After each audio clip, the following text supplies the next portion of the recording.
Hello, good day everyone. You're all welcome to halogeniusideas. Today we are going to be talking about a very confusing topic for so many beginners. So many beginners are out there, they want to channel their energy into tech, or so many people are out there, they want to have a change of career, tilting towards tech. So the term front-end, back-end, database development, UI UX, a whole lot of these things confuse many people out there. So this video is meant to bridge the gap, to allow you to enable you to understand what all these things mean. Without wasting much of our time, let's get right into it. Front-end, back-end, and databases. Now, before we move any further, we should all know that there are two sides to communication over the internet. We have the web server and we have the client. The client can be your mobile phone, it can be your laptop, it can be any device you are using to browse the internet basically. While the web server, which is the server side, is the computer over the internet that your phone has to talk to get information. It is very simple. There is a computer hosted on the web that has a lot of information I might be interested in. So I will use my phone to browse the internet, type a web address. The web address will locate that computer for me on the internet. So the computer will process my request and send me back some information. The information will be sent to my web browser. Then my web browser will interpret it and display it for me as a web page. So basically that is how it works. Now the front end is where the user sees, what the user sees. What the user is using to communicate with the web server, because your user cannot just communicate with the web server directly. So that is the reason why we create front ends for websites. The front end will be available for the user to use to communicate with the back end, which is the server. So now you should know that the server is the server side. Anytime you hear server side as a tech person, it's basically talking about the web server. The part where the logic, the magic, everything happens. The front end is what the user sees. That is what the user will be using to communicate with the server. So basically that is it. So I want to give us a proper definition for front end here. Now, front end developers build with the user in mind. Front end development is a style of computer programming that focuses on the coding and creation of elements and features of a website that will be seen by the user. The user will see these things and know that, okay, if I click on this button, it's going to do something.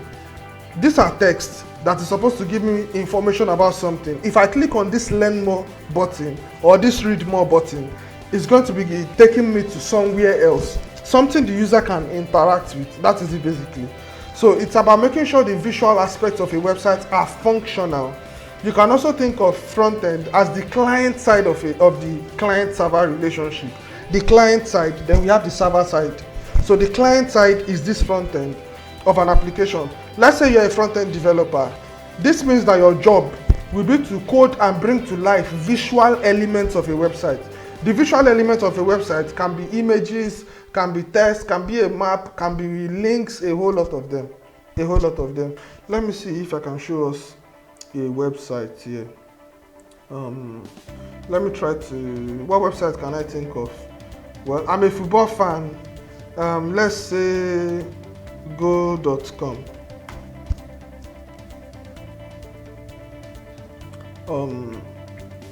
So as you can see, this is go.com.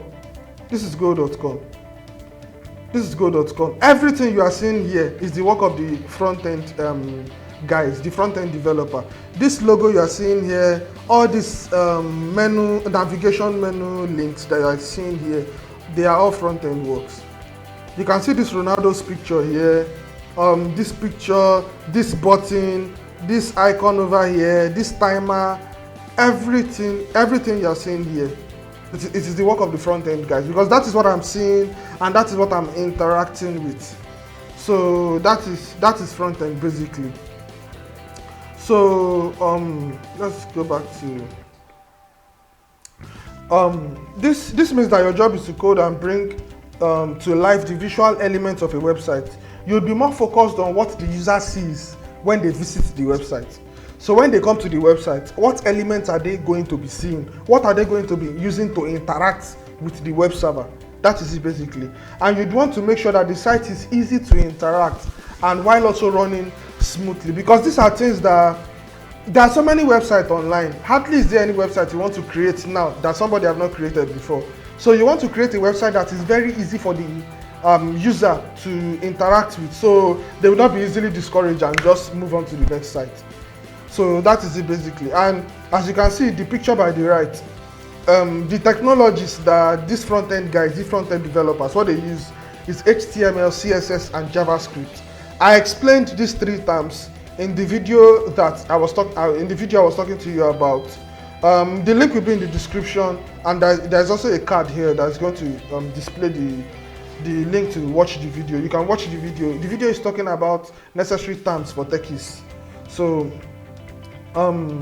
now you should know that front-end developers, they build elements like buttons, layouts, navigations, images, graphics, animations, content organization, a whole lot of them. That is what they do basically. And apart from these technologies displayed here, HTML, CSS, and JavaScript, which is the major technology front-end developers use. Now we have the frameworks that they use. The most popular of them, I just pick all these ones out. There are a whole lot of front-end frameworks out there, but these ones are the ones that I know that is the most popular out there. We have React.js, we have AngularJS, we have Vue.js. So we also have some CSS libraries that most front-end developers use to make their work easier and faster. Talk of Bootstrap, talk of Material UI, and Tailwind CSS.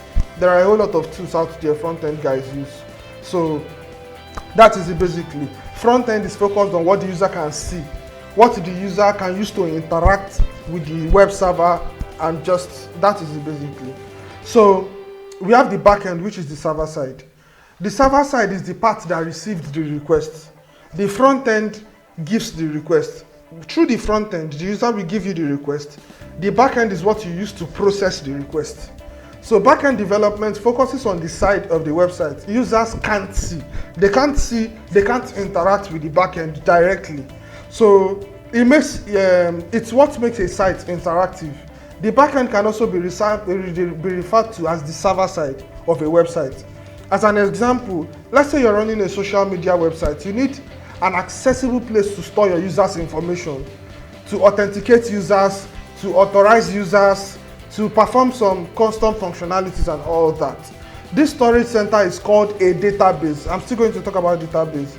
So, and there are a whole lot of database engines out there. Talk of Oracle, SQL Server, MySQL, we have PostgreSQL, we have MongoDB, a whole lot of them. So databases are run from a web server, which is essentially a remote computer. Like I said, a computer hosted in the cloud that your computer can talk to. So for communication to occur online, my device will have to talk to the device hosted in the cloud. So that device hosted in the cloud will receive requests. This device will send to it through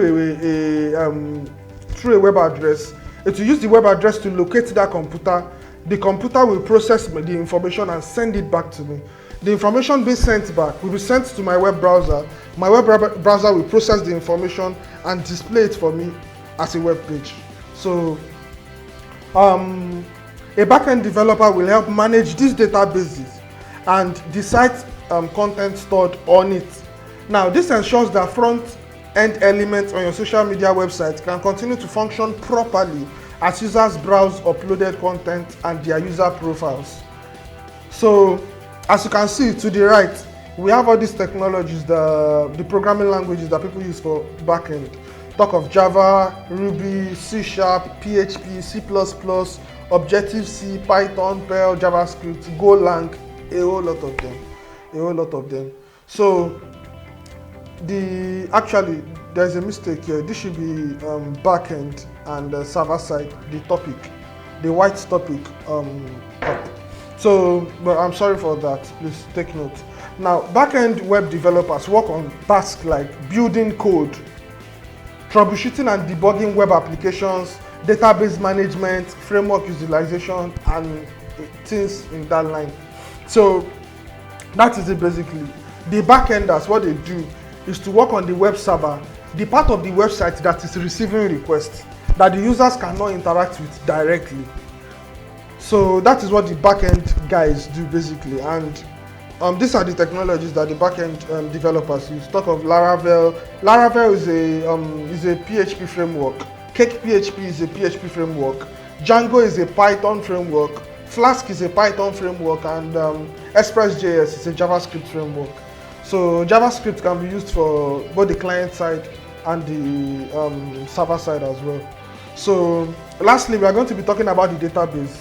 Now, a web database is a system for storing information that can be accessed via a website. This information can be in form of a blog post, author's profile, admin user information, the credit card information.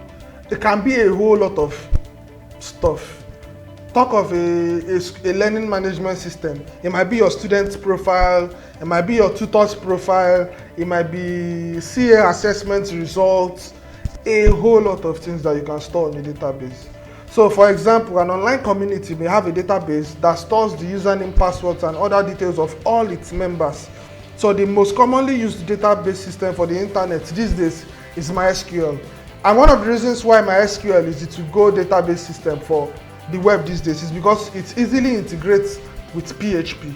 PHP is a programming language, it's a server-side scripting programming language. The reason why I called it a server-side scripting programming language is because it is used majorly in the server side. You use it to create web servers that can receive requests, process requests, and send back useful information to the users. So that is it basically, and as you can see, the database engines that we have, talk of Oracle, MySQL, MongoDB, Cassandra, SQLite, and a whole lot of them. We have Postgres and so many. So this will be the end of this video. Thank you for staying till the end. Thanks for watching, and we really appreciate it. Please, if you have gained one or two from this video, give this video a thumbs up by hitting on the like button so this video can get to so many other people as well.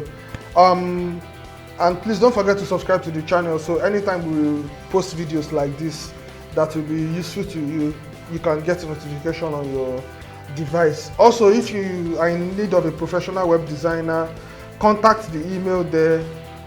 See you in the next video. Thank you.